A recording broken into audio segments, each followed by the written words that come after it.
Halo, saya akan menjelaskan beberapa fitur yang ada di aplikasi keuangan bisnisku by Wistem. Yang pertama, ketika pertama kali kita membuka setelah mendaftar, kita harus ke pengaturan dulu. Nah, di sini kita setting dulu di bagian sini, nama perusahaannya apa, alamatnya mana, kemudian kotanya mana, nomor telepon, email, nomor rekening bisa juga diisi atau tidak diisi nggak apa-apa, kemudian mengupload logo, kemudian simpan pengaturan profil. Nah, di sini juga bisa backup datanya dulu.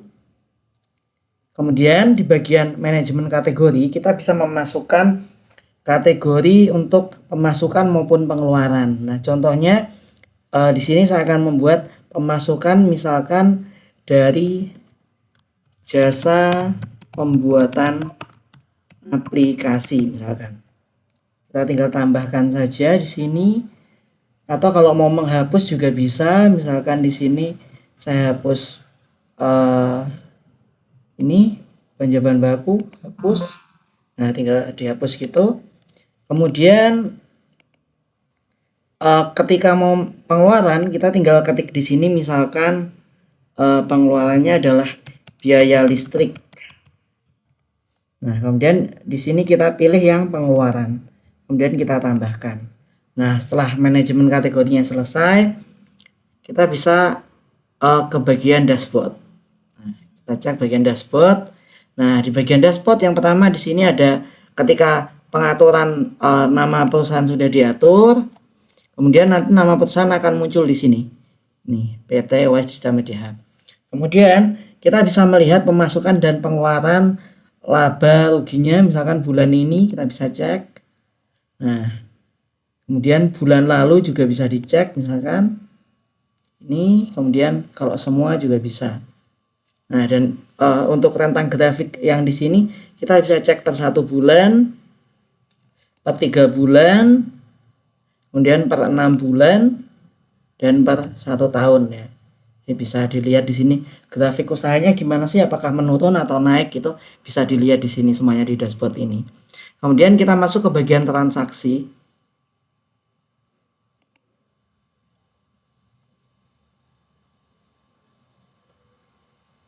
Nah, oke, di bagian transaksi ini gunanya adalah untuk kita input pemasukan maupun pengeluaran untuk arus kas.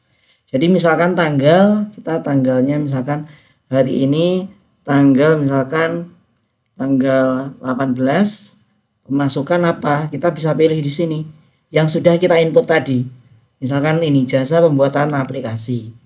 Nah, kemudian berapa? Misalkan 5 juta. Nah, misalkan dikasih keterangan misalkan kliennya siapa? Pak Andi misalkan. Kemudian tambahkan transaksi. Begitu juga dengan pengeluaran. Sampai ada pengeluaran, tanggalnya berapa? Misalkan di sini pengeluaran misalkan bayar biaya listrik misalkan 350.000. Nah, ini untuk keterangan opsional ya, bisa tidak diisi juga. Kemudian tambahkan transaksi. Nah, ini kalau untuk pembuatan kwitansi di sini adalah kita pilih dulu mana misalkan ini penjualan jasa pembuatan aplikasi misalkan. Kita buat kwitansi. Nama pembayarnya siapa? Oh, Pak Andi di sini berarti. Pak Andi. Kemudian untuk pembayaran misalkan pembuatan aplikasi Android. Nah, kemudian kita oke. Nah, kita bisa simpan di sini nama kwitansinya apa, misalkan kwitansi Pak Andi. Nah, kita save. Oke, sudah berhasil. Kita bisa cek di sini. Kita lihat ya. Kwitansi Pak Andi. Nah, kwitansinya sudah jadi dalam format PDF. Nah, ini sudah ada nama perusahaan, alamat, ataupun email yang sudah kita input tadi. Nah, sudah otomatis tergenerate seperti ini. Oke, kemudian kita ke bagian hutang dan piutang. Nah, ini gunanya apa? Nah, kalau ada hutang dan piutang bisa kita catat di sini. Nah, misalkan ini tanggalnya tanggal 18. Kemudian pemberi hutangnya siapa? Misalkan Bu Lina. jumlahnya berapa? Misalkan 500.000. Nah, keterangannya ini apa? Misalkan kita hutang apa? Misalkan hutang uang makan, misalkan. Nah, kita tinggal tambahkan hutang. Nah, sudah tambah di sini hutangnya. Nah, ini kan belum lunas. Kalau mau dibuat lunas gimana? Misalkan hutang kita sudah lunas nih. Tinggal kita pilih aja misalkan yang ini hutang pertama 800.000 untuk bahan baku. Ini tandai lunas. Nah, dia akan berubah statusnya ke lunas. Nah, demikian juga manajemen piutang ya, sama ya untuk caranya. Kemudian kita ke bagian laporan keuangan.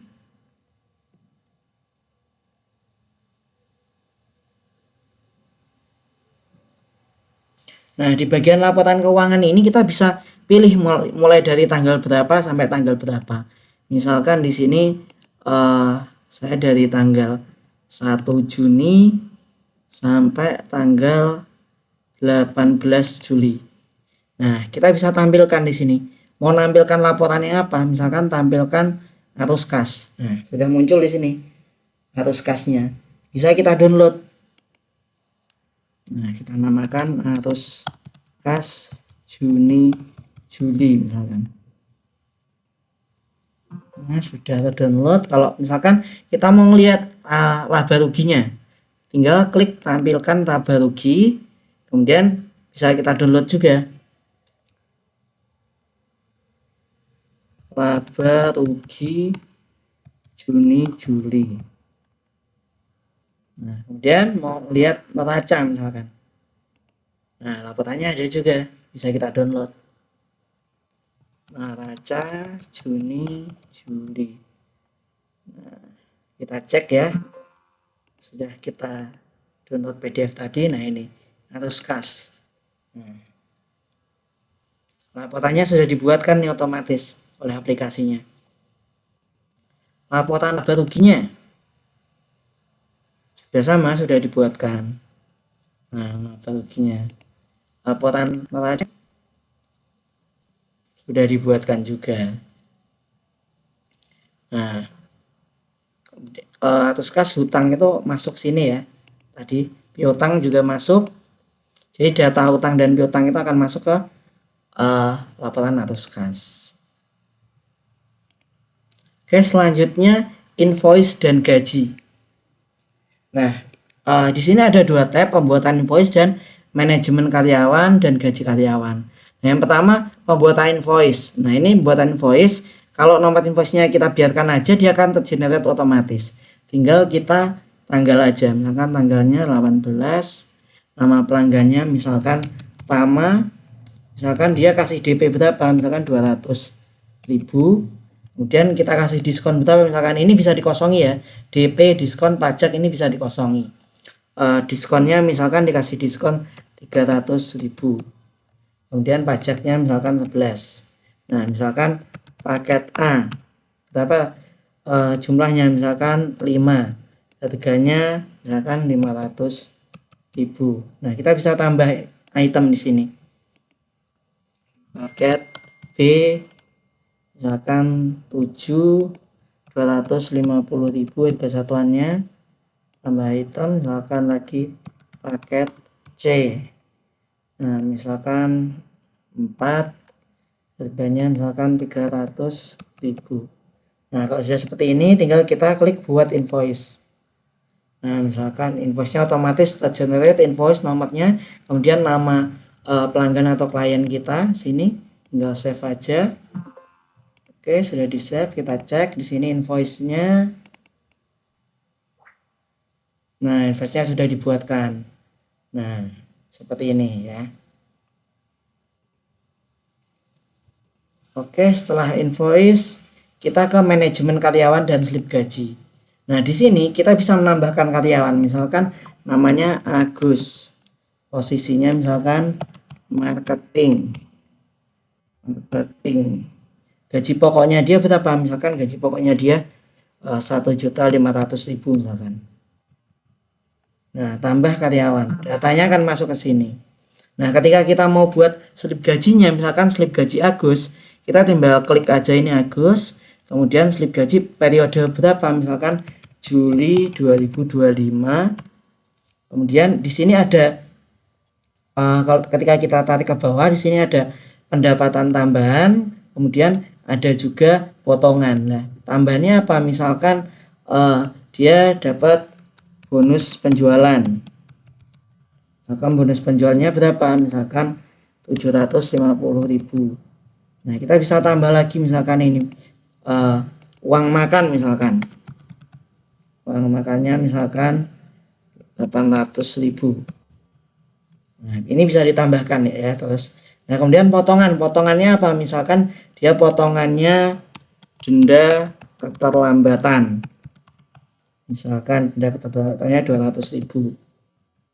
Nah, ini bisa ditambahkan juga potongannya. Nah, kalau sudah, tinggal kita klik buat slip gaji PDF. Nah, slip gaji Agustus Juli 2025 otomatis ini. Kemudian tinggal di save. Oke, kita lihat slip gajinya. Nah, slip gajinya sudah ada di sini. Nama karyawannya, posisinya, pendapatannya, dia potongannya ada semua. Oke, itu semua ya untuk fitur-fiturnya dari aplikasi keuangan Bisnisku. Terima kasih.